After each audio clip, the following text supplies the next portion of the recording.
if you don't already know Dr. McGuire, you are definitely in for a treat. She is a superstar in many ways. So she is the Director Emerita of the Center for Academic Success at LSU.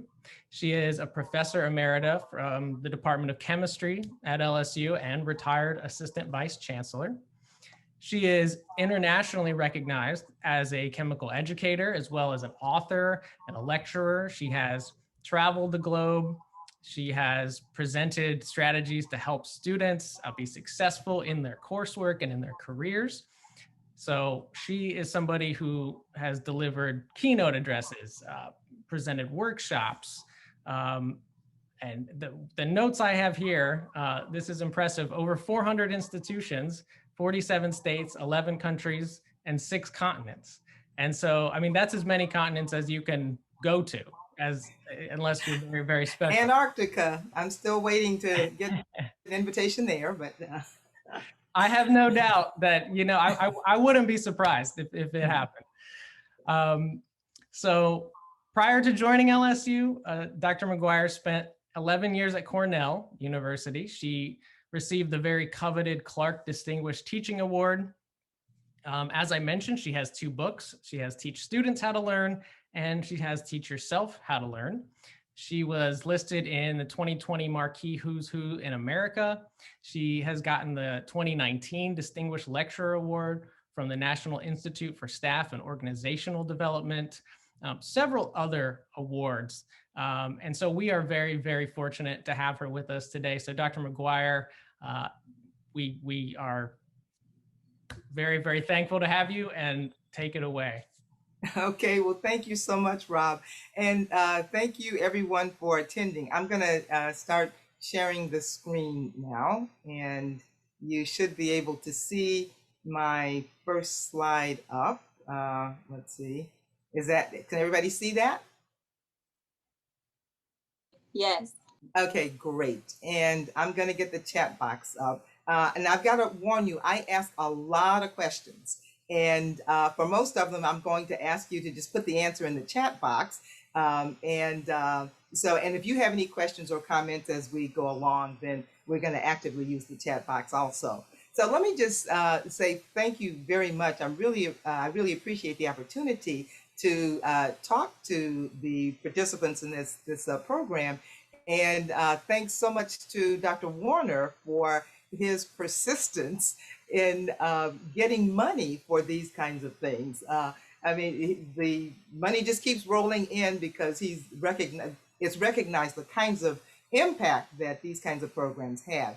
And so my first question, you know a little bit about me, and so I would like for you to indicate if you are first year, sophomore, junior, grad student, okay, STEM professional. And the way we're going to do these in general, okay, we're up to 36, great. When we get up to about 70% of the people who have weighed in, then we'll get the 5-second warning. You'll get 5 more seconds left, and then we will share the results. And we're up to about 70% now. So I'll give you 5 more seconds. Okay, and I think I have the ability. Okay, yes, Rob is sharing the results. Okay, yeah. Okay, so we have some first year students, sophomores, juniors, and faculty, staff, grad students. Okay, fantastic. And so I'm going to stop the share. Yeah, I'm going to just take it off. And the next question I have is what your role is. Are you a mentor? Are you a mentee? Or you both? Because I know that there's some graduate students who may be mentored, but you may have mentors yourself. And so just to get an idea of the role that you play. Okay, and I see a neither, and this is a fantastic program. So if you haven't signed up to either be a mentor or a mentee, I strongly recommend that you do that because you'll get a huge benefit from it. And okay, and so we're sharing. Okay, so most of us are mentees, some of us are both. Okay, fantastic. Okay, well, what we're going to be talking about today, I'm going to take this off. We're going to be talking about mentoring, of course, but I do have some outcomes that I'd like for us to get from our brief time together. this afternoon. And first, I want us to understand the importance of structured self-mentoring, because I'm going to be talking about how to level up your game by making reflective self-mentoring your superpower. And self-mentoring is something that's not talked about a lot, but I think it's really important because I have met so many people, especially women and scientists of color, who have said that, oh, they're in these organizations and they couldn't find a mentor. All the white guys were progressing because they all had mentors. Somebody was taking them under their wing, but they couldn't find a mentor. And it was clear to me, or it seemed apparent to me, that a bigger problem than not having a mentor was all of the mental energy that was put into lamenting that they didn't have a mentor. And so I said, okay, well, let me just develop a workshop on self-mentoring so that if you're in a situation where you don't have a mentor, then that's not going to be a huge problem. I mean, it's always better if you do have a mentor, but sometimes you'll be in a situation where you won't. I want us to understand the importance of self-awareness, self-development, and self-reflection in self-mentoring, and understanding the role of metacognition. And that's really the thing I talk about all the time. Efficient, effective learning strategies by using metacognition. I won't be talking a lot about that today because that's not the topic of this session. But I want us to understand what the characteristics are of masterful mentors and motivated mentees, and just having greater confidence and feeling that we have more control over our own destinies, and we are not looking for someone else to guide us. We have some self-agency in this process. And so there are a lot of different definitions for mentors. And if you haven't seen the session that Dr. Warner did, there is a recording of it. And so I highly recommend that you go back and look at that. And was Dr. Pryor's recorded also, Rob? You know.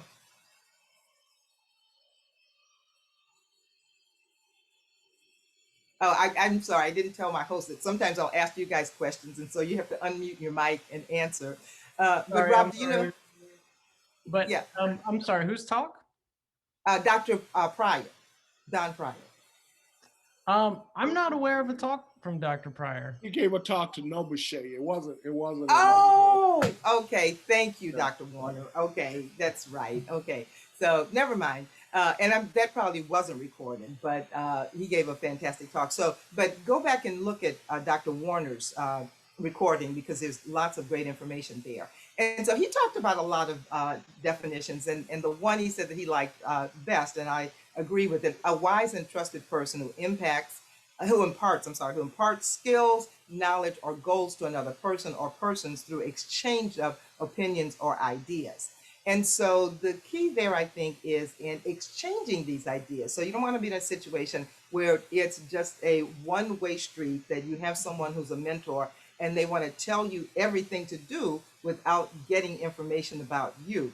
Now, I've had lots of great mentors during my transition from when I was a first-year student at Southern University, where I met Dr. Warner and Dr. Pryor and Dr. Petrie.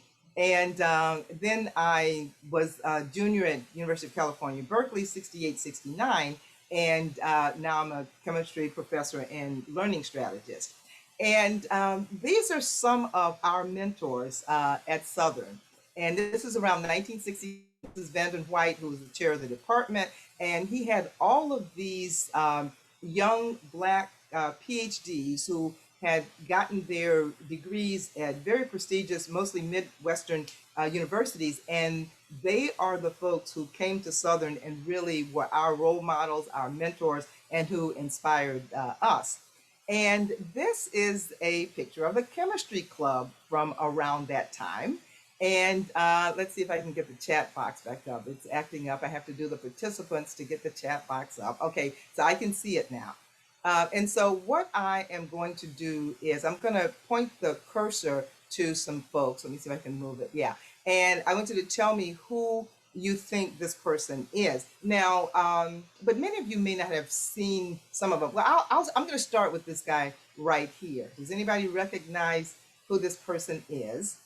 And you may not, because, yeah, he may have just been in the no-shade meeting. But this is Dr. Emil Petrie. And Emil Petrie was, I think you were maybe a junior when I was there, junior, senior, but he was president of the chemistry club. And anybody recognize this distinguished student right here? If you do, put it in the chat box. Dr. Warner. Dr. Warner. Okay, yes, this is Dr. Warner, absolutely. And who's this person? Okay, you don't know who this person is, but Of course not. Dr. Pryor. absolutely, this is Dr. Don Pryor, and I don't know if you recognize this person right there. That's Dr. McGuire. Yeah. Okay, yes. And I don't know why there were only two of us in this picture, because there were more women who were chemistry majors than this, but only two of us were, I guess, around to take the picture that day. And one of the things that I wanted to point out is that the mentors that you have will not necessarily just be the professionals, but peers can have a huge mentoring impact. And all of the upperclassmen, I was a first year student when you saw the picture, Dr. Pryor and I. And so Dr. Warner and Dr. Petrie were upper class students, but we got a lot of mentoring from them. And actually, you heard about all the things that I've done in my career, but much of that is due to Dr. Isaiah Warner. Because he's actually responsible for the fact that I had a faculty position in chemistry at LSU. Because when I came as director of the Learning Center, and he arranged for me to get a position in chemistry. I was elected a fellow of the American Chemical Society based on his nomination. Presidential Award for Excellence in Science, Math, and Engineering Mentoring based on nominations that he arranged. Same thing with AAAS Fellow. Lifetime Mentor Award, ACS Award for Encouraging Disadvantaged Students in the Careers in the Chemical Sciences, and then inductee into the LSU College of Science Hall of Distinction. And it is not an exaggeration when I say that these things would not have happened had not I had an advocate, I'll say, in Dr. Warner. And what happened was even before I got to LSU, he invited me to give a seminar to the chemistry department. And so I did that. But then when I came, he started sending students to me at the Center for Academic Success. And he's told this story, I've heard it a few times, so I'll share it with you. He said when he would send students to me, he would send a failing student to me, and he expected that they would come back. He just wanted them to get the C's or B's, but they would come back making A's. And he said in fact, he asked me one day, he said, "What are you doing? Are you doing voodoo over there? What are you doing to get these students from F's to A's?" And so I said, no, it's not that. I can let you know what it is. Just come sit in on a session. And he did. And so he was really amazed at how easy it is, I think, to get students going from F's to A's. And so then he started promoting the work that I do. And that's one of the reasons that I've had so much success. And so I'm saying that to say, in his talk, he talked about the students in the LSTEM program and how many of them are very good friends today, and they're in each other's weddings, etc. And so I want you to think of the students who are in school with you now as being possibly even mentors now, but certainly when you become a professional, then you can be advocates and mentors from each other, for each other. And this is just one of the graduate students that Dr. Warner referred to me. She was on the verge of being kicked out of grad school. She had to make a 4.0, and she did make a 4.0 that semester. And she was very happy with what we've done. But I'd like to share this PS where she says, "I believe my GPA has gone from a sad probation 2.77 to a happy free 3.38. So I'm free from the academic shackles." And that's what happens to a lot of students when they are having difficulty and on the verge of being kicked out. I mean, you just have this cloud that's hanging over you. But if you can have a mentor who is encouraging, who guides you, and can give you some academic techniques, then it makes a big difference. And this is Marcia. She's a research chemist now. She's a lecturer at Louisiana Tech and is doing very well. And so what I want to do now is put you in breakout groups of about, I'm going to say 5 each, Rob. And I want you in your breakout groups to consider these questions. And I think when you get in the breakout groups, you won't be able to see these questions anymore. And so if you could just quickly jot them down.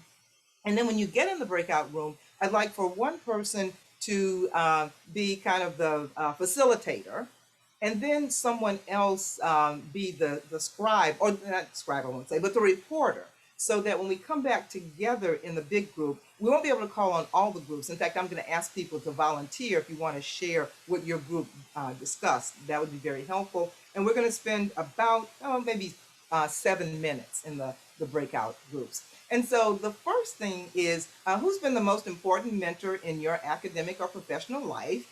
What was the most impactful advice they gave you? And have you ever received advice from a mentor, but you realized at the time, or you found out later, that it wasn't the best advice for you? And in your groups, I want you to discuss this. And then when we come back, I'll ask for some groups to just volunteer to share what the folks in your group said. So Rob is going to, I think, send you off to breakout groups now. And we will be back in about 5 to 7 minutes. And you'll get the 60-second warning before we bring you back.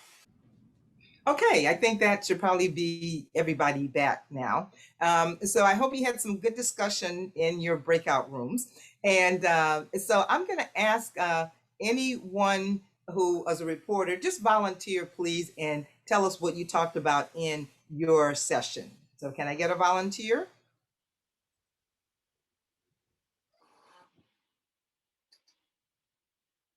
Okay, I'll go. So we actually were only able to cover 2 of the questions, but for most of us, our mentor academically was our professors. We're able to discuss, yes, we're able to discuss with them classwork, but if we have any, outside questions outside of like our classwork, we've always been able to confide in them about certain things, and it's always been like a family based atmosphere with them. So that was something we all had in common. And then for the second question, regarding the advice that we received that wasn't really effective for us, we kind of agreed on the same thing of, pursuing perfection. We don't always have to be perfect all the time, was kind of like the wrong thing to kind of like tell people, because it's those mistakes that we learn from, because we are going to fail, and it's those learning from those mistakes that actually change us and stick with us, and we're able to apply and be ourselves, because I guess pursuing perfection, it kind of puts us in a box, like we are afraid to speak up, or we're afraid to try because we don't want to get the wrong answer. But it's like those mistakes that make us who we are. Interesting. Yeah, that's really, really important. I was just talking with a professional yesterday, and in their group, he is with a company out in California. And he said that one of the things that they find is that when students come from academia, they're so afraid to make mistakes. And so what his company is doing is starting to celebrate mistakes and looking at how can we move from that. And so fantastic. Thanks for sharing that. And we'll take a couple of other groups. Can I get another volunteer? I can go. I posted in the chat because I thought we were writing this. But okay. We had a lot in common with types of learning. Like, not everyone's brains work the same way. And when some people would be like, sit down and memorize, some people need to, actively do things and sit there with a group and actively like have at it. And we also talked about being in a really hard STEM major and people recognizing that what you're doing is hard, and although they meant it kindly, they're like, maybe you should go for something easier, but that wasn't the kind of encouragement we needed. Great. Well, thanks so much. And actually, I'm going to stop there in the interest of time, because what you just said is a perfect segue into part of what we're going to talk about next. And the advice about, STEM being hard, many of the groups that I've talked with, when I asked them about the advice that they received, that was not the best advice for them, most of the time it does, it is along the lines of, well, are you sure this is for you? Well, this is hard. Maybe you should think of something else. But most of them really decided that, no, this is what I want to do. And so they stuck with it and they were successful. And so I think the point that I wanted to get out of this question was that mentors are very, very important. You've gotten a lot of impactful advice, but sometimes you will get advice that is not the best thing. And so if you're looking at some characteristics of great mentors, they serve as role models for students engaged in academic pursuits, provide information about and encourage mentees, I was using proteges, but mentees to use academic resources, and serving as a confidant and advisor on academic issues. And one of our reporters indicated that it was, kind of like a family environment, and you could get really good advice. Know when to refer the mentee to other assistants when necessary, providing information about negotiating the academic environment and giving the students the confidence that they can succeed.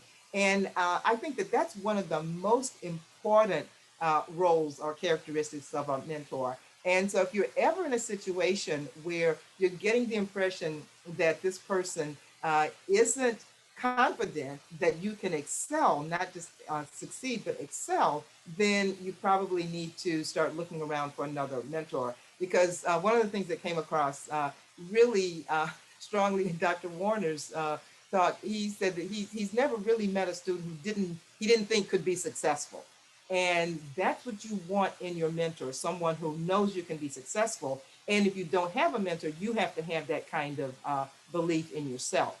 And some of the things a mentor can offer that you could actually provide yourself, if we really think about it, is information about the culture of an institution or organization.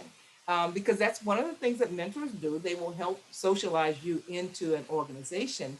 But if you don't have a mentor, then you can use your excellent observation skills, your critical thinking skills to discern what the culture of that organization is. And an example that I like to share is there was a graduate student. She was actually in biology at LSU. This was years ago.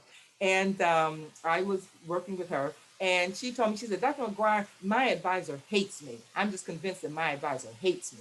And so I said, well, why do you say that? And so she said, well, she complains about everything I do. She even says that I take lunches too long, that I go too long for lunch. And so I said, well, how long do you go for lunch? And so she said, well, I'm only gone for an hour. I just, go out and I'm back within the hour, about an hour. And so I said, well, how long do the other people in the group take for lunch? And she said, oh, they don't even leave the lab for lunch. They just sit there at their desk and eat. And so what this young lady didn't understand was that the culture in that laboratory was you don't even take 15 minutes for lunch. I mean, and not that that's right. I mean, I don't think that that's a reasonable culture to have in the lab, but that was the culture that her advisor wanted to have in that lab. And so then when she was gone for an hour, it seemed like she was gone forever because of the culture of the organization. And so you can observe and discern those rules, norms, and mores.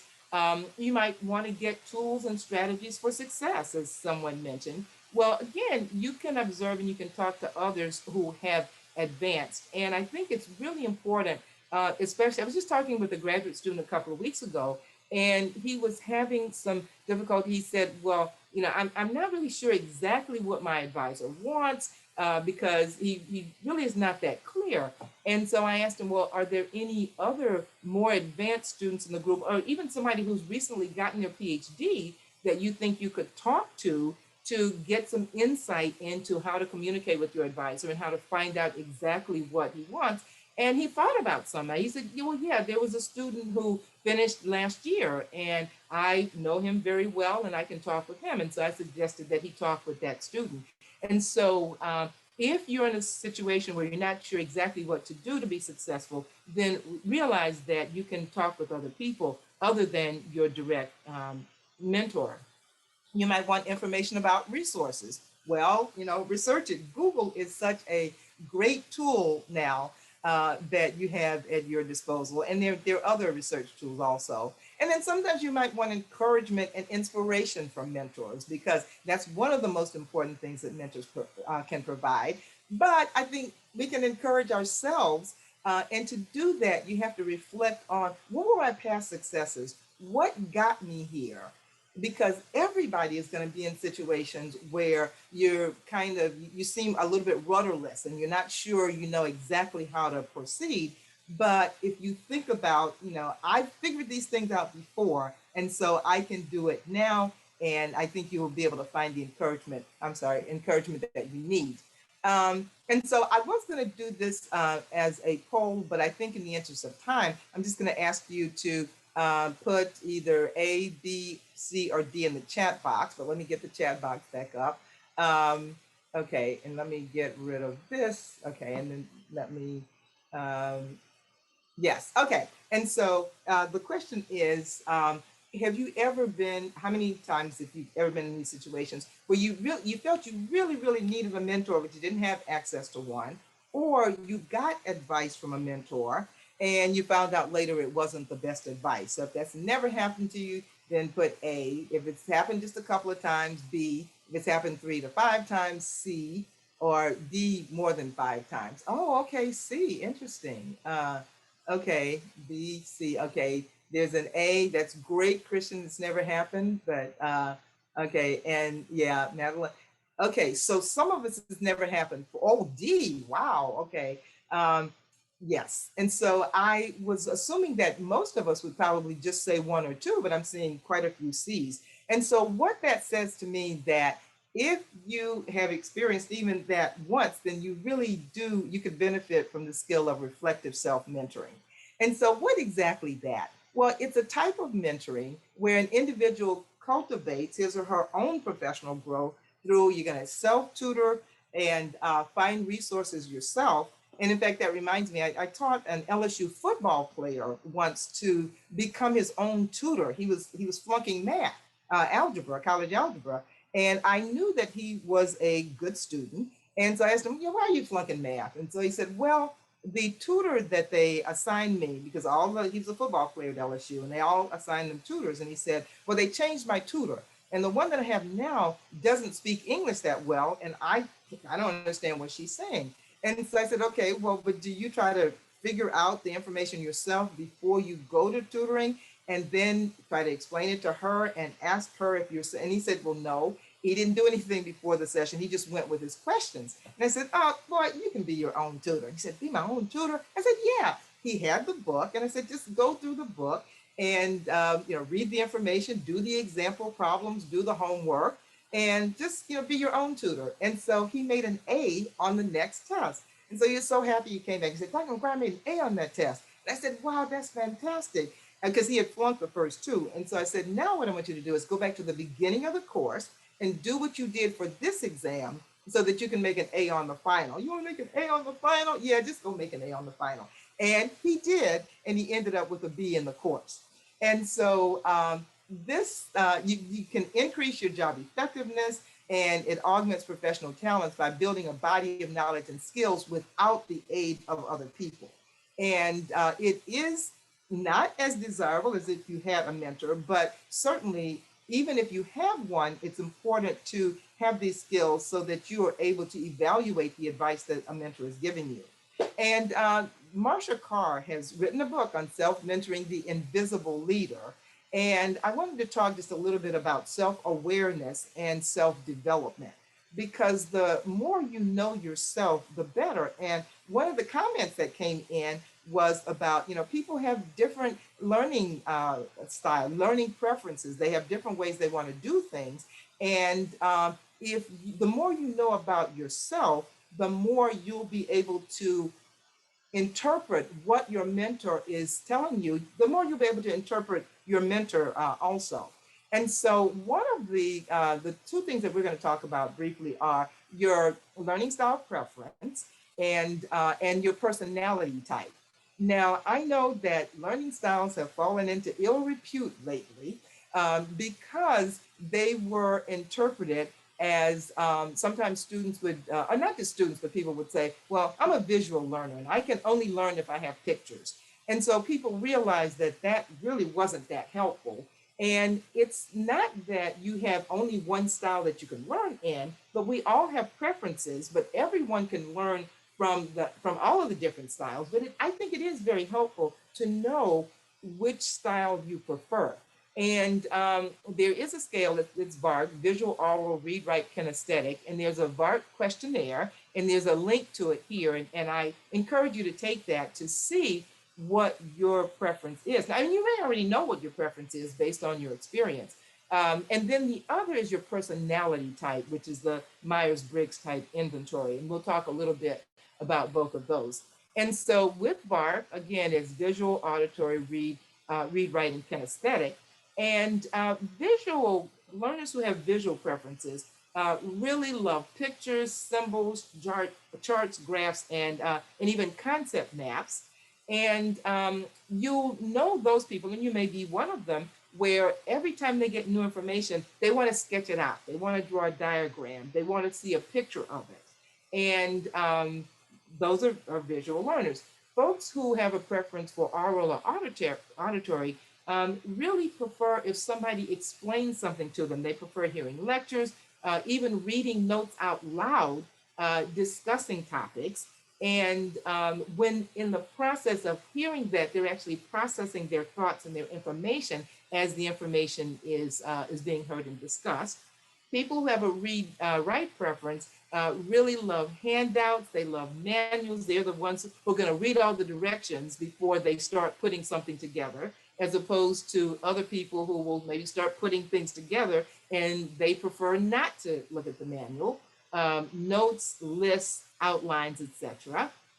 And then there are people who are kinesthetic in the sense that they really prefer direct experience, mapping, charting, going on field trips, doing experiments, visualizing the action, etc. So there are some people who, if they're very kinesthetic, it doesn't mean that you actually have to be manipulating what you're doing, but you do need to be able to envision molecules maybe going from one step in a reaction to another step in a reaction so that you can actually see the movement.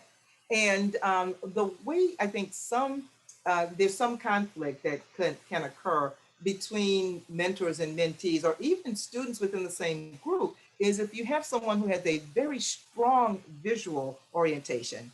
And so you discuss something with them, and they say, well, show me a diagram, draw it out. But if you're a very, very read-write person, then you may not have that vision in your mind. But that's not to say that it would not be helpful to have that. And so my encouragement, the reason that I like people to know about this is because now you can recognize what your preference is and recognize that it's very helpful to build up strengths in those other areas, because the more you are conversant with and familiar with, the better. And then there's some people who are multimodal, using a combination of resources. They may be both oral and kinesthetic. And so just knowing what you are, I think, makes a difference. And so, and I'm, okay, yeah, well, here's you're fast on these polls, Rob, that's great. And so based on what you know about yourself, just tell me if you think that you are more visual, oral, read, write, kinesthetic, multimodal, or if you're uncertain. Okay, great. Okay. And we're up to about 70%, so we'll give you the 5-second warning. Oh, okay. And yeah, we can give them 5. Okay, here it's back. We'll give you about 5 more seconds if you didn't get to. Oh, no, these are the results. Okay, yeah. So, okay, so more of us are multimodal. And I'm not really that surprised because in STEM disciplines, and especially if you're a researcher, then of course, kinesthetic is going to be fairly strong, but also visual.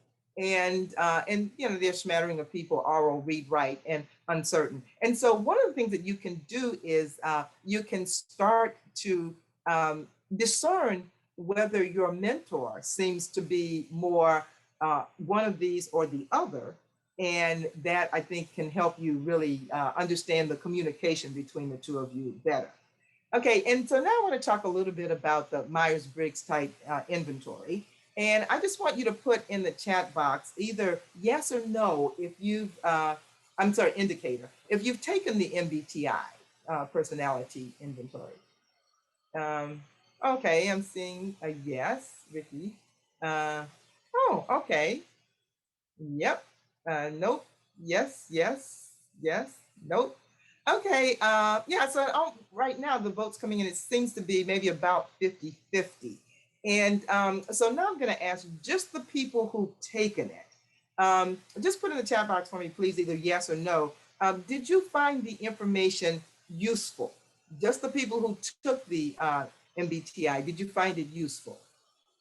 And it's interesting. I want everybody who has not taken it to see that pretty much, in fact, I haven't seen a single no yet, but okay, here's a yes with an exclamation point. Yeah, and I find it very, very helpful. And so I'm gonna go through with you just the scales of that and tell you what each one of them means and show you how that can be really, really important in your professional life, and especially when you're operating with your mentor.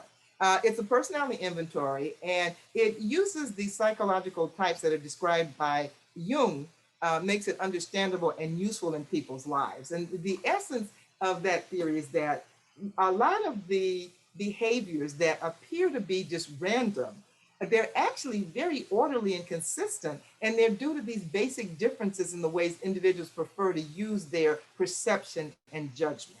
And the scales are here: extroversion, introversion.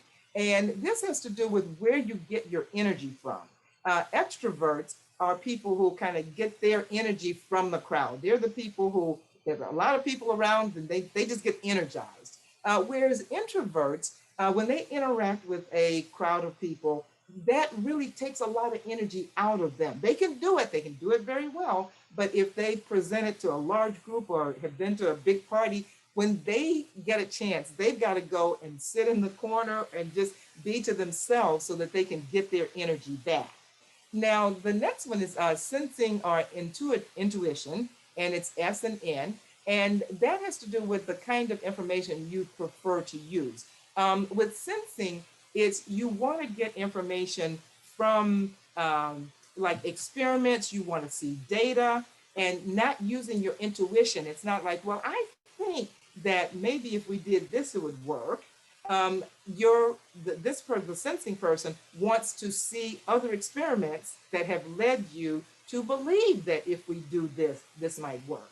And so a lot of people in science even are intuitive, they're ins, because they do recognize that, well, you know, I've seen a lot of this, and if my intuition leads me to think that this might be appropriate to do, then I'm okay to go with that.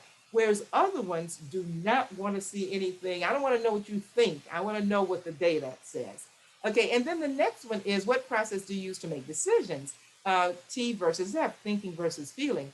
The T people are the ones who are very methodical, they're logical, they have a set of rules that we're going to abide by those rules.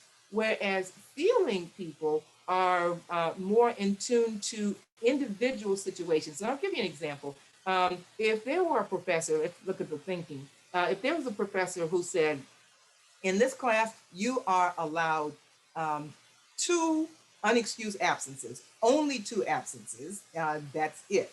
And a student misses the 3rd class because their mother was killed in a car accident and they had to go to the funeral. Well, the T professor says, well, I understand this, but you knew from the beginning that there were only going to be 2 excused absences. And so you should have kept 1 aside just for examples like this.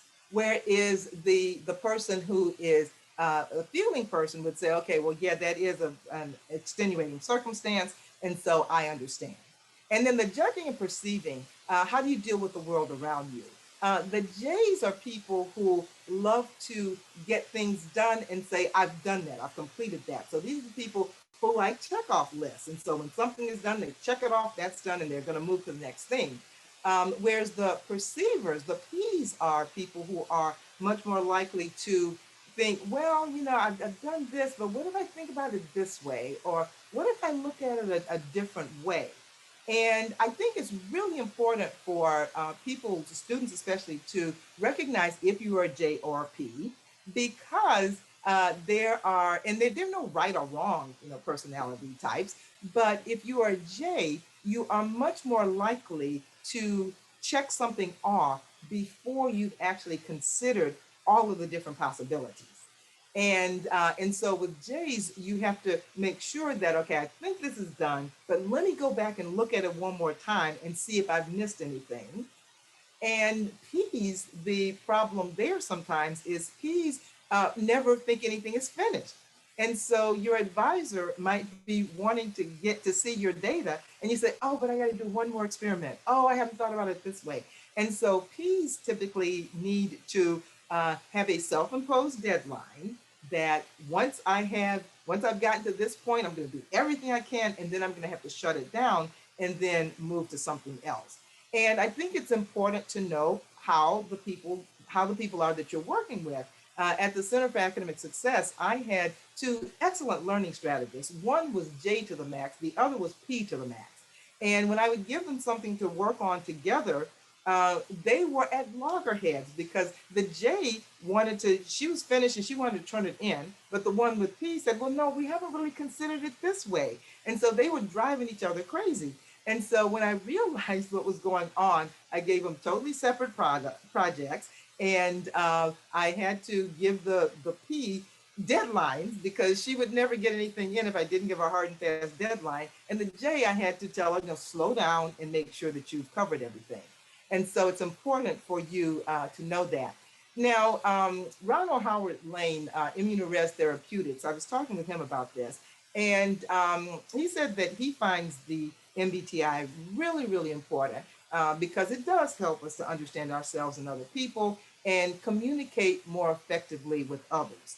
And one of the things that he said, and actually, let me tell my host, Rob, and whoever is looking at the chat box, my chat box is still continuing to disappear. I can only see it if I click on participants. So if you see something in the chat that you need to call my attention to, then please do so.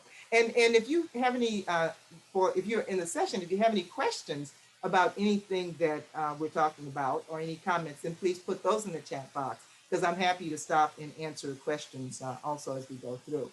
But what he said was, he said, you get your job because of technical skills, but you keep your job due to your ability to communicate. And when people have difficulty communicating, it's usually because they see the world through different prisms. And the prisms through which we see are based on our personality. And so I would definitely recommend that you take this, the free version of the 16 personality types to determine which you are. And here the dichotomies just in a table, EI, SN, TF, and JP. And this is what they mean. We've talked about that, where your focus is, how you tend to get information, how you make decisions, and the kind of structure that you have in your life. And so now I want to know, and you can just put, I think this was just one for the chat box. If you worked with someone who wanted to just get it finished, but you were focused on spending time to improve the quality, if you've ever seen this, 1 if never, 2 seldom, 3 frequently, or you worked in a group where the most vocal members took up most of the discussion time, but a great idea came from one of the least vocal members. And so let me get my chat box. Okay, I'm seeing, oh, go ahead. I was just saying, I see a lot of 3s. I definitely do. Yeah, interesting. Okay. And I expected to see a lot of 2s, but not, in fact, I don't think I've seen a number other than 3. Oh, here's a 2. Okay, yeah.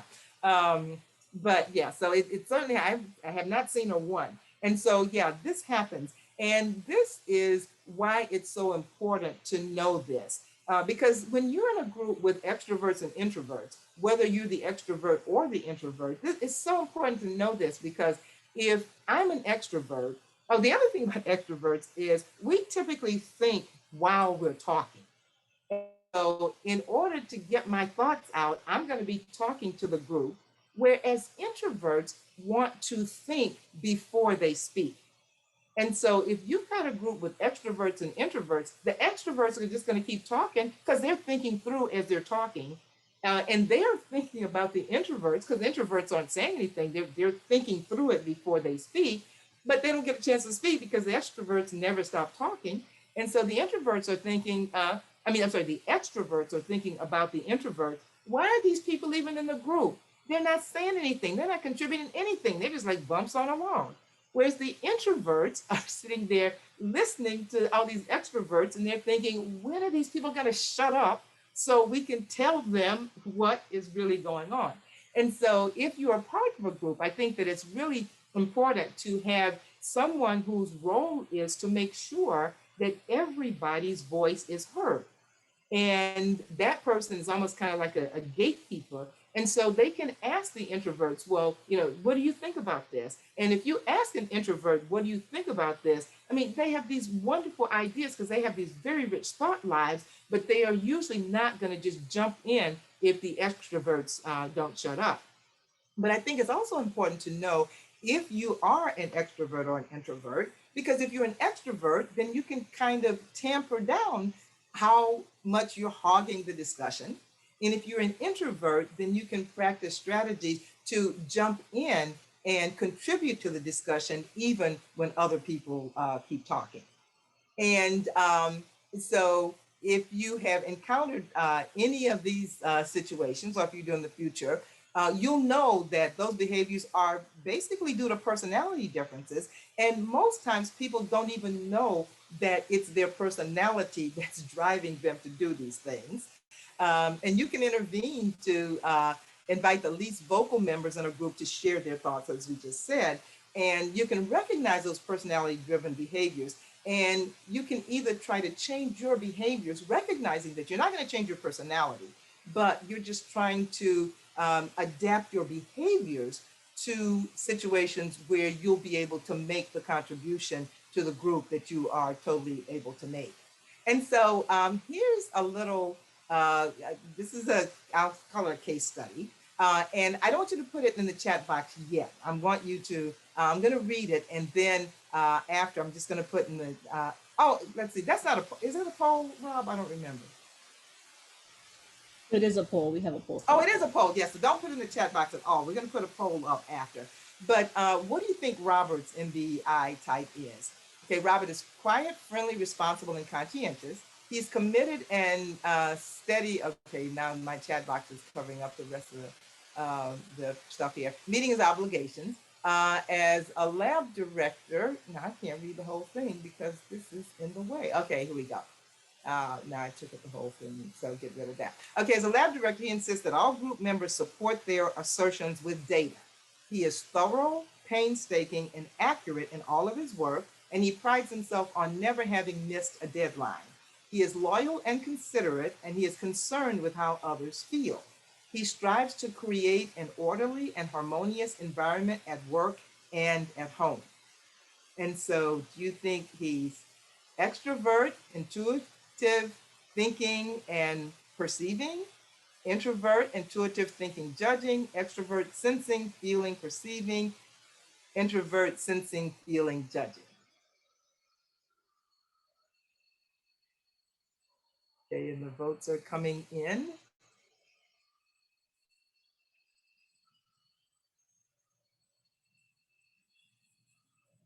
We'll give you 5 more seconds to weigh in.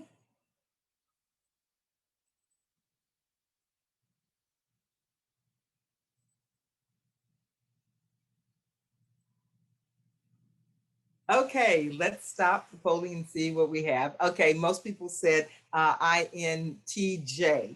Okay, and and it was close. ISFJ was close. Okay, but let's take a look at it. And some people said extrovert, but what he actually is an introvert. And you can put this in the chat box if I can get my chat box back up and see it. Oh yeah, you hadn't seen the results. Okay, so here are the results. And so what in the description would suggest that he is an introvert? And I'm trying to get my chat box back up, and okay, let's see if I can get it. We can read it to you. A lot of Okay, people yeah. are saying quiet.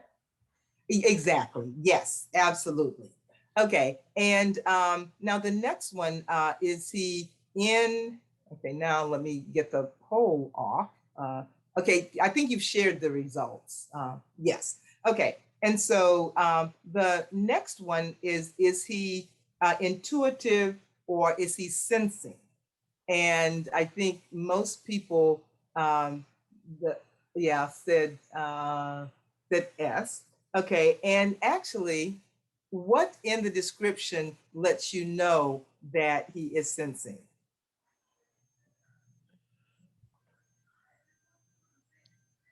Waiting for some responses on this one. Okay. Someone says supporting assertions with data. I got another. Yes, that's data. exactly it. Yes, that he wants to see the data. He wants to support it with data. Okay, and then the next is he T or F? Is he thinking or feeling? And I think most people did, yes, say, actually, more people, the people who said intuitive said thinking, but now that we know he's sensing, if we look at this, then yeah, he is, well, okay. Now the thinking, and I really don't like the terms that they use because it's not like the T's are any better thinkers than the F's. It's just that the T's are very hard and fast when it comes to rules and regulations. And the F's are more likely to take individual circumstances into in consideration. And so it is actually F. And so what part of it suggests that he would be F? Oh, okay. I see here somebody put in already. Yes, concerned with how others feel. Absolutely F. And then the last one is he's P or J. And you're right, he's J. And what in the description tells you that he's J? And put that in the chat box for me, please. Exactly. He never misses a deadline. Christian, hi. I need to talk to you. I keep forgetting to email you. So email me after this is over, please, because I want to talk with you. But yeah, he never misses a deadline. And so if we know what our mentors and even our mentees, if we're a mentor, what their personality characteristics are, then it makes a big difference in our being able to work with them because we understand their behaviors a lot better. Metacognition is crucial to success, and that's where self-development comes in. And quickly, I will just go through this because I pretty much never do a presentation without saying a little bit about metacognition. But we'll go through it very quickly. If you get the book, and it has all the strategies and everything, but metacognition is just your ability to think about your own thinking, to be consciously aware that you are a problem solver. So when things come up, you can answer some questions. You don't need somebody else to answer all of your questions. And I always tell students that if you have a question that you want to ask your advisor, then first ask yourself, do I have any resources that might answer that question for me? And it's not that you're not going to ask your advisor or your mentor, but you will have taken steps to find out the information. And so then when you talk to your advisor, you'll say, well, I had this question and I researched it and I think the answer is this. Am I on the right track? And that gives a very, very different impression to an advisor or a mentor than if you just go and ask a question and it's clear that you haven't really done things on your own. So ability to plan, monitor, control your mental processing, accurately judge your level of learning, which is where Bloom's taxonomy comes in, and your ability to know what you know and what you don't know. And I'll just give you a couple of examples. Dana was a first-year student. She was a physics major. She was about to drop out of physics as a major, and she was at LSU on a very prestigious American Physical Society scholarship. She was from Houston. She'd always wanted to be a medical physicist, but when she made the 54 on the second exam, she was ready to get out of there.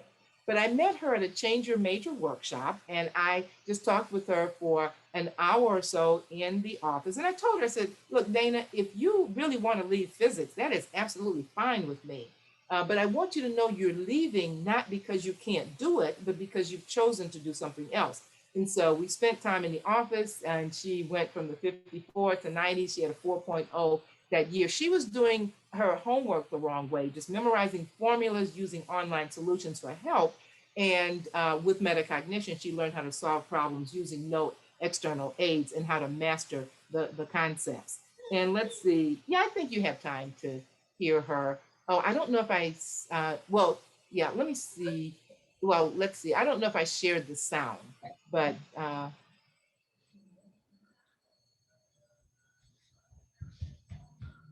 can you guys hear her or not? No. I cannot. No. Okay. So what I'm going to do is I'm going to stop the share, and then I'm going to share again and do share sound and have her again, and you should be able to hear it this time.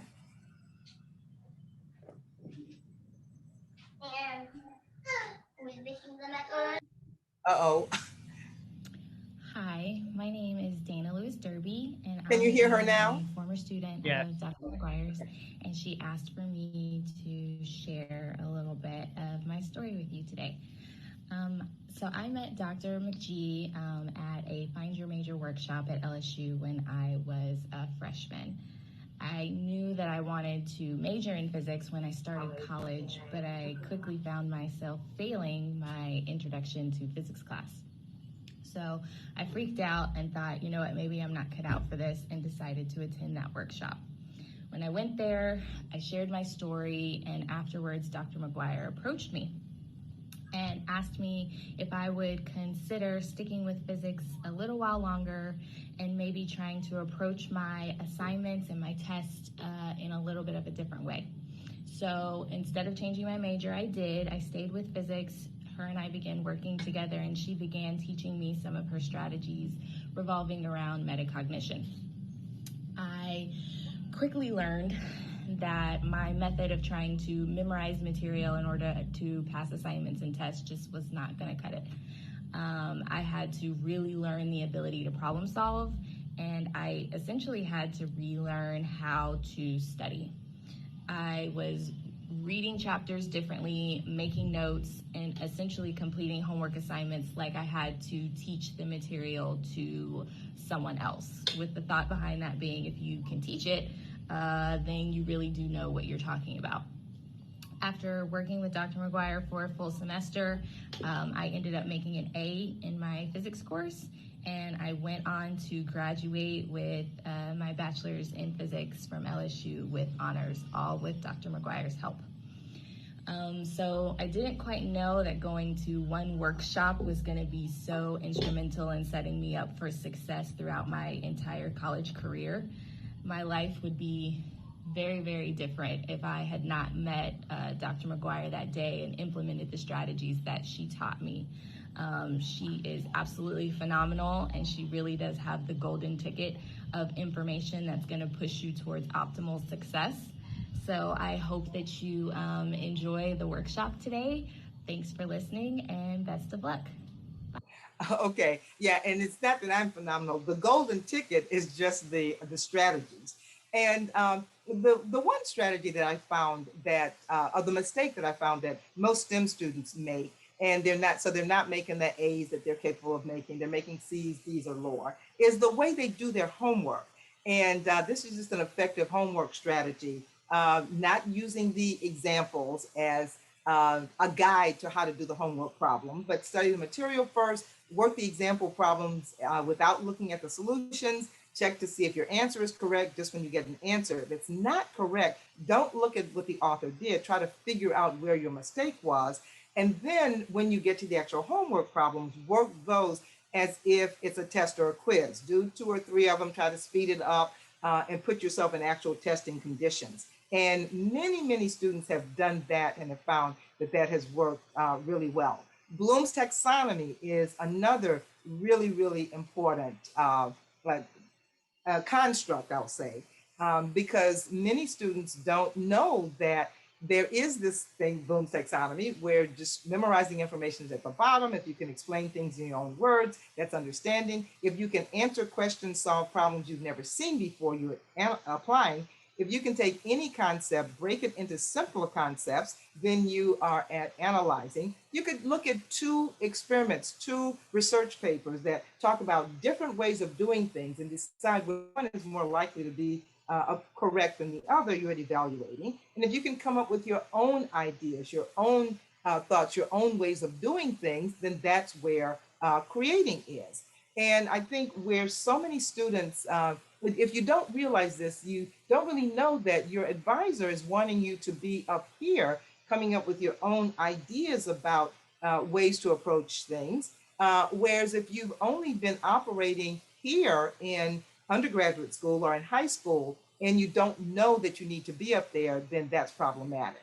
And I won't take the time to go through these. I see that time is getting short, but I'll just tell you that when I ask most students is where they operated in high school, they'll say remembering or understanding. And then though, when I ask about college, they realize that it has to be higher. And one of the really great tools that we talk about in terms of how to move yourself higher is just Bloom's taxonomy. And it's just I'm going to call it a roadmap for studying. 5 steps: preview information before you go to class or before you have a group meeting. Preview the information, look at what's going to be discussed, give yourself that overview. I had an engineering student who said he actually uses that when he goes to meetings at his company. And his colleagues were asking him, why are you always so prepared for meetings? We're usually not this prepared. But preview the information and then go to class.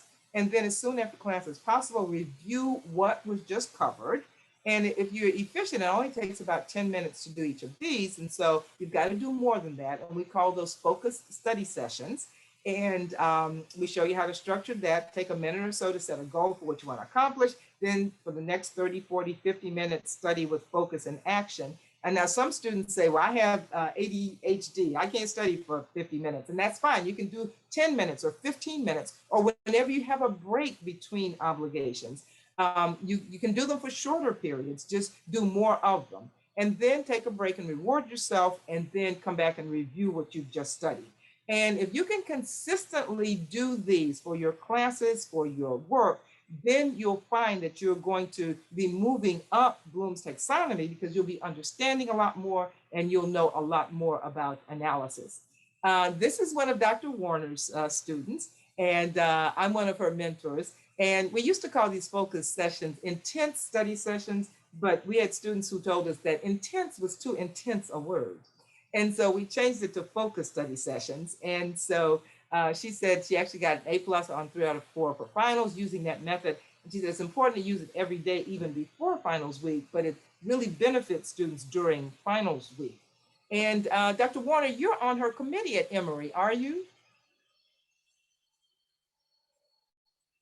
Yes, I am. Oh, okay. Yeah, she's really, really pleased at what's going on. So yeah, so and I always like to show that slide to encourage people to definitely use these. Now, I was going to do a little activity with you, but since you're going to have the PowerPoint, because I'm going to send this PowerPoint and ask Rob to post it, I'm not going to take the time to do this now. I will have you do it when you go over it. Okay, and so, because I wanted to say just a minute about self-talk, being aware of what you say to yourself. Because so many students, especially if they've had a negative experience, they'll say, well, I can't do this. This is too much. I'm not as good as everybody else. I remember the last time I tried to pass this QM and I failed. I must be an idiot. What makes me think I can do this? I'll never learn to master this. And most people are not even aware that they're saying these things to themselves. But when you catch yourself, so I want you to be very attuned to listening to when you say things, because if you do it intentionally, you'll be able to hear what you're saying to yourself and then just change that. And so if you say, I can't do this work, it's too much. It's like, I can't do this work yet, but I will figure out how to do it. It's not too much. I can accomplish this. I'm not as good as the others. Well, I might not be as experienced as the others yet, but I can get as good as the others because it's about strategies. And I see Andrew has his hand raised. Okay, go ahead, Andrew. Unmute your mic and tell us.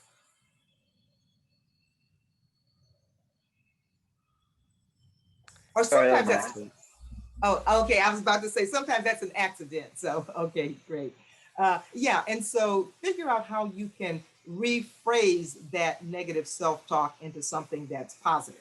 And I was going to have you actually work through putting it in a more positive light, but I think you get the idea.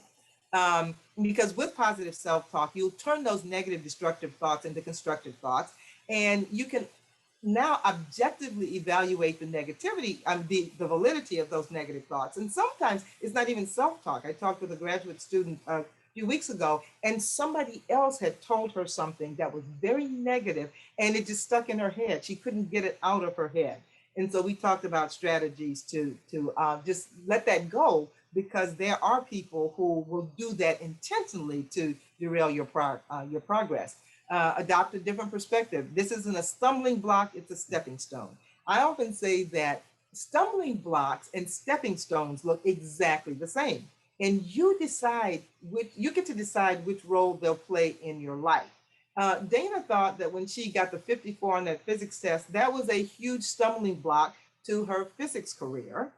But it turned out to be a stepping stone, because since she'd gotten that low score, then she was open to trying strategies and doing different things. Enlist family members to help. There's nobody better than your mom at giving you confidence if you think you can't do something. Parents, siblings, aunts, uncles, cousins, etc. And these are some of the family members who mentored me. This is my dad, this is my mom, both graduates of Southern University. And this is my husband of 50 years this year. I got married when I was 5, if you're getting my age from that. But I met him at Southern freshman year. He's a physicist, and these are our 2 daughters, and this is my daughter, and our granddaughter, and these are my 4 siblings. And as I said, he's a physicist. He was part of the team that won the 2017 Nobel Prize in Physics with LIGO, the Laser Interferometer Gravitational Wave Observatory. And our daughter is section chief of Immunology, Allergy, and Retrovirology at Baylor College of Medicine. And this is our younger daughter. She's my co-author on the book. She's the reason that the book exists, actually. And she's an opera singer in Berlin. She has a PhD in neuroscience from Oxford. But my psychotherapist has taught me that I need to say, and she's an opera singer today, not but she's an opera singer. And she's an opera singer in Berlin. And these are our grandchildren. And each of them has taught me something. Joseph, the youngest right here, I didn't have a password on my iPhone. And he said, Grandma, you don't have a password on your phone? And so I said, no, Joseph, I don't need that.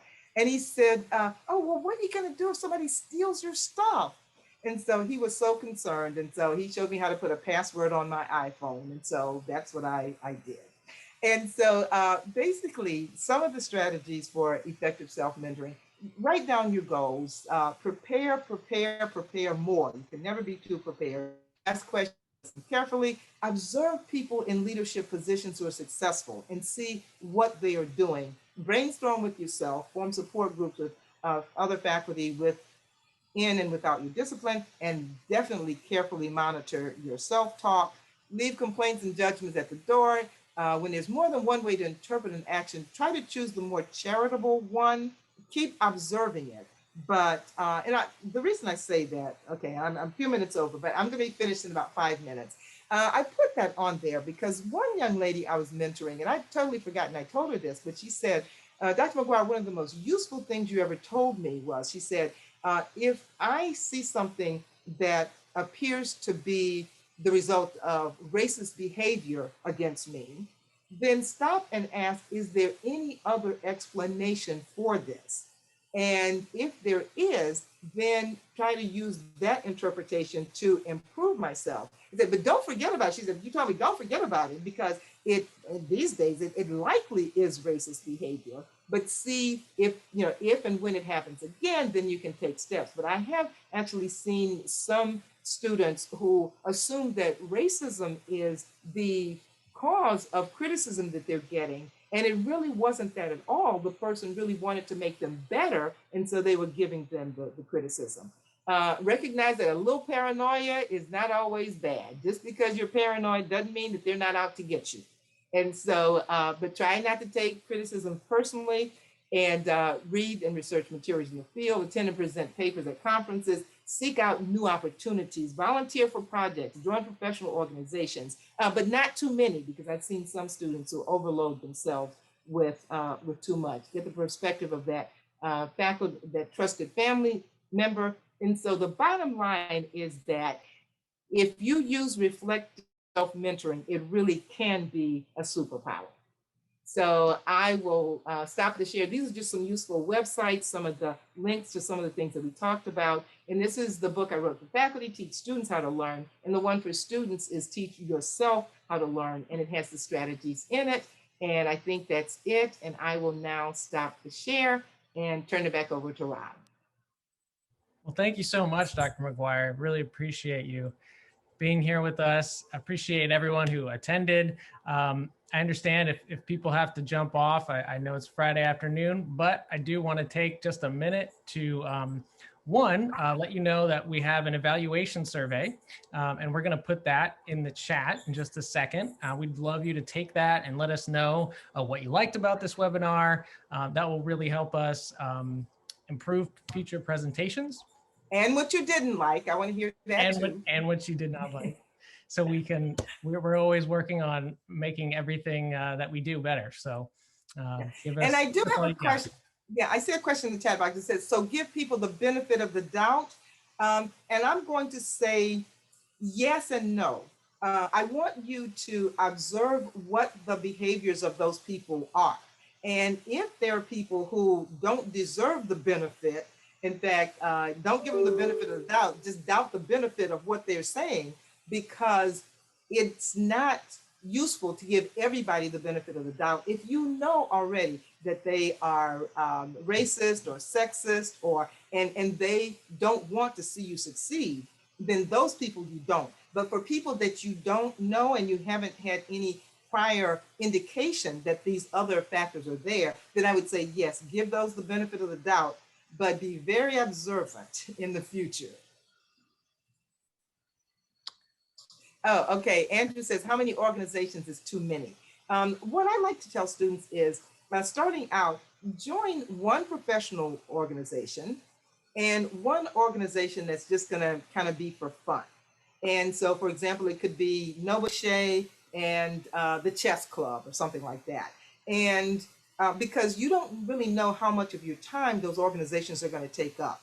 And after being in just two for a semester, if it's clear that, okay, this isn't taking up too much of my time, I can negotiate coursework and this. If you find that you have a little bit more time, then you could add one more on if you want to. But I find very often that students are going to be in maybe 4 or 5 different organizations, because in high school, they were in 10 organizations and they were president of 5 of them. And they bring that same attitude to college and they quickly get in over their head. And you folks are the kind of people who are very responsible and don't realize, even though you are the vice president of the organization, the president is going to be trifling. And you're going to have to do what you are supposed to do and what the president is supposed to do. And what I found is that students, because they're responsible and they don't want the organization to fall flat in activities, they spend an inordinate amount of time making sure that the organization does what it's supposed to do. And I see their coursework failing. And so I would say start out with not more than 2 and see how that goes. Great question, though.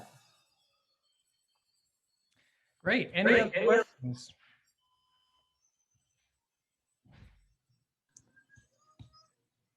Yes, I put it in the chat, Saundra. Oh, okay. I didn't see it. I'm sorry. Constructivist learners, imposter syndrome, stereotype threat. Yes, excellent. Okay, so constructivist learning has to do with the fact that we need to construct our own learning based on the information that comes in. So if somebody tells you what a situation is, you really haven't internalized that until you think about it and you incorporate that information into what you already know, and then you're constructing your understanding, your view of that information. And that's a big part of that, the advice that I give, where pretend that you're teaching the information, because that's really the way for you to make your brain come clean. Brains are tricky things. They try to make us think we understand stuff that we really don't. But if you make it explain that, then you're going to get stuck on the part that you don't really understand. And then you've got to go back and you've got to look at that. And when you're paraphrasing information, that's one of the reading strategies that I talk about in the book. When you're paraphrasing information, then you're really constructing your own understanding of that. And that's the learning that's going to last, as opposed to information that somebody has just told you. Is that what you were getting at, Dr. Petrie? Yes, ma'am. Okay. And That's then the type of second, learner I've been since I was maybe 6 years old. yeah, and this is fascinating. And I'm sure that you and Dr. Warner and Dr. Dr. Dr. Pryor were always like that. But I never was. And folks who get the book will see in the whole first chapter, I talked about, I was a memorizer and a regurgitator. Now, my husband, who's a physicist, he was like you guys. And we started dating. Don't count me in that group. I was a memorizer too.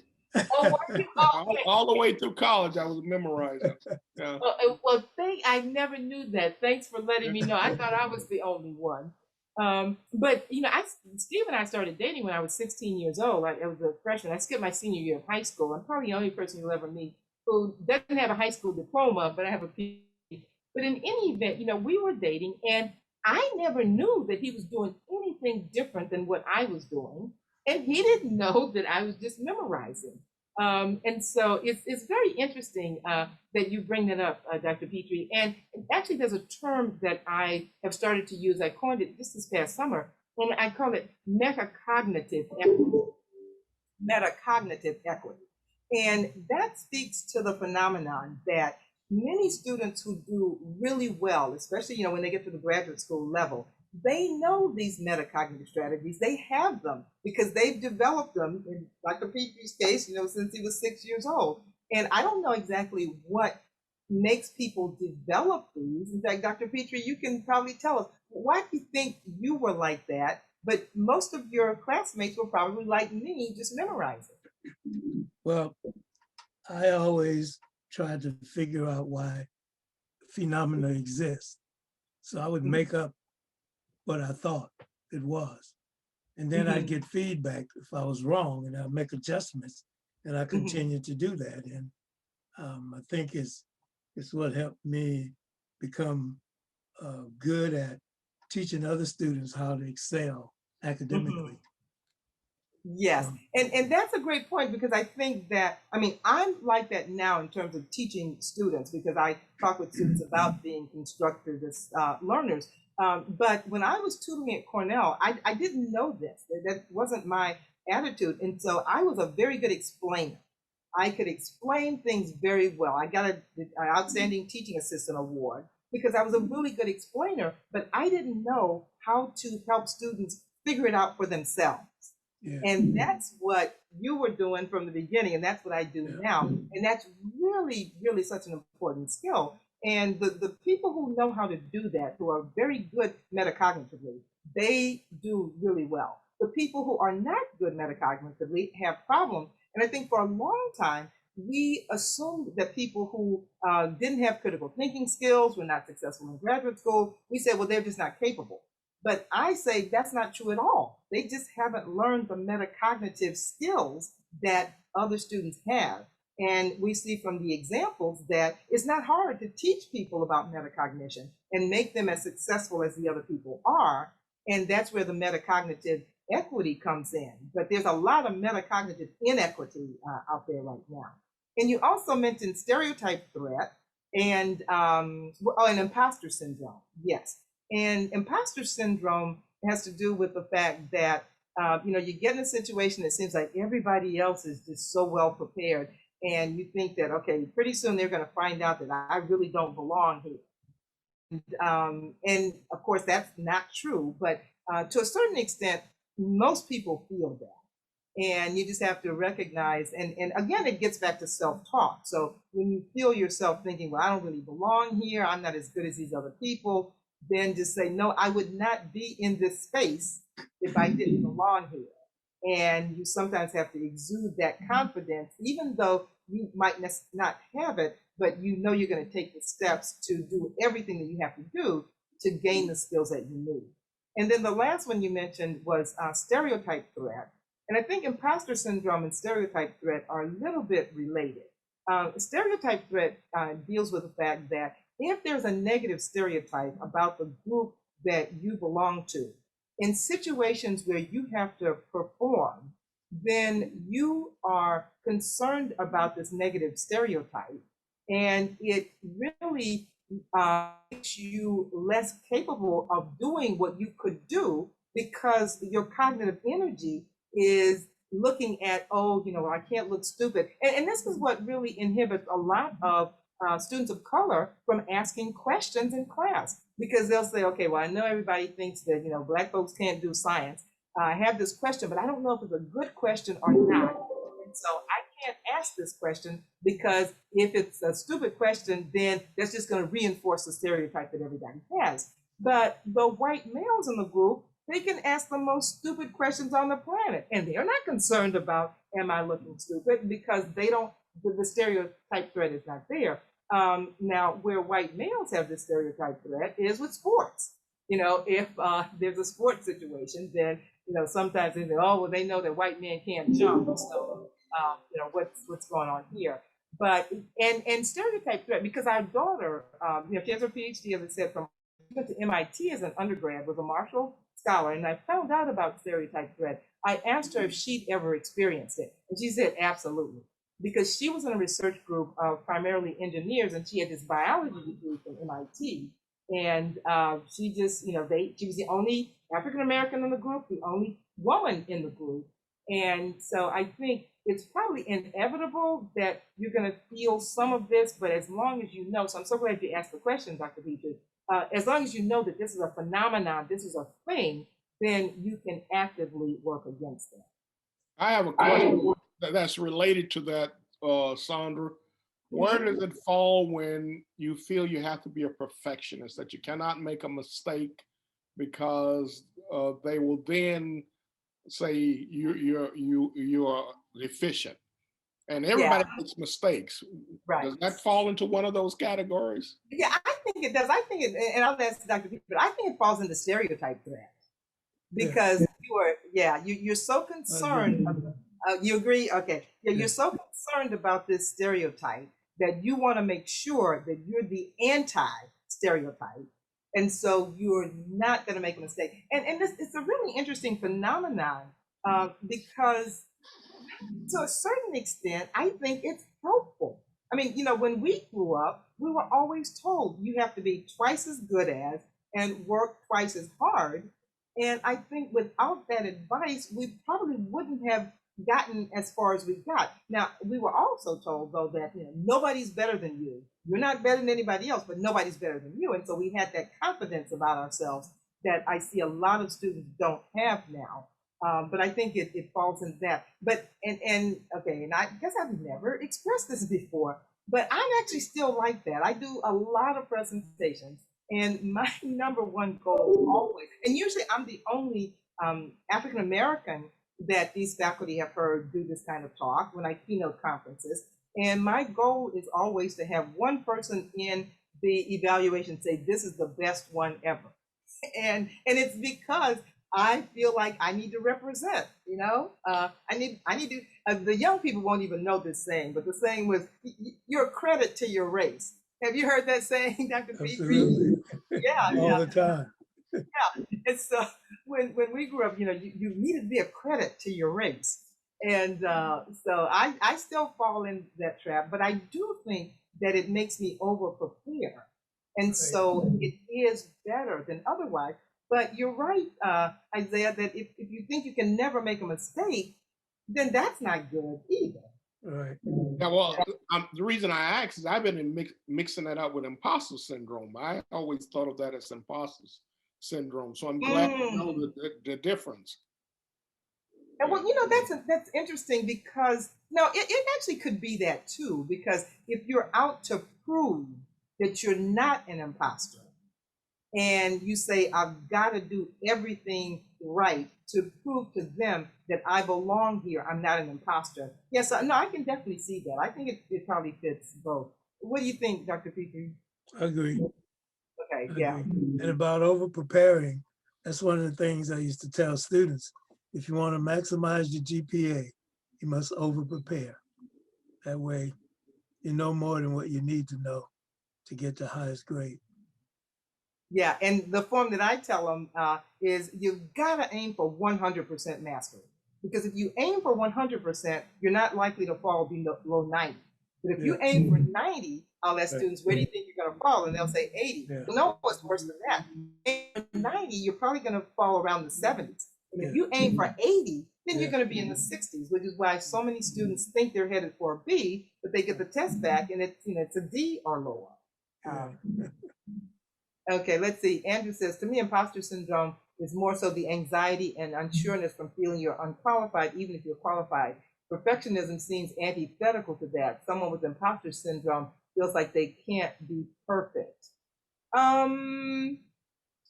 That's interesting, Andrew. But I think that imposter syndrome is a little bit broader than people who think they can't be perfect, because I've seen people who they really are trying to be perfect so that they can prove that they belong in the space. I don't know if that makes any sense. Right. But, I yeah. agree with that. Well, I know that. Oh, okay. Yeah, I was going to shut it down. Dr. No, P and Dr. Warner. I do want to, because I promised I would give away some books. I do want to go ahead and do that. And I know we do have a couple other questions in the chat. So we can either, you all can follow up with us by email. We're happy to get those questions answered. Yeah, or actually, I'm going to put my email address in the chat box, and feel free to email me directly with your questions if you want to.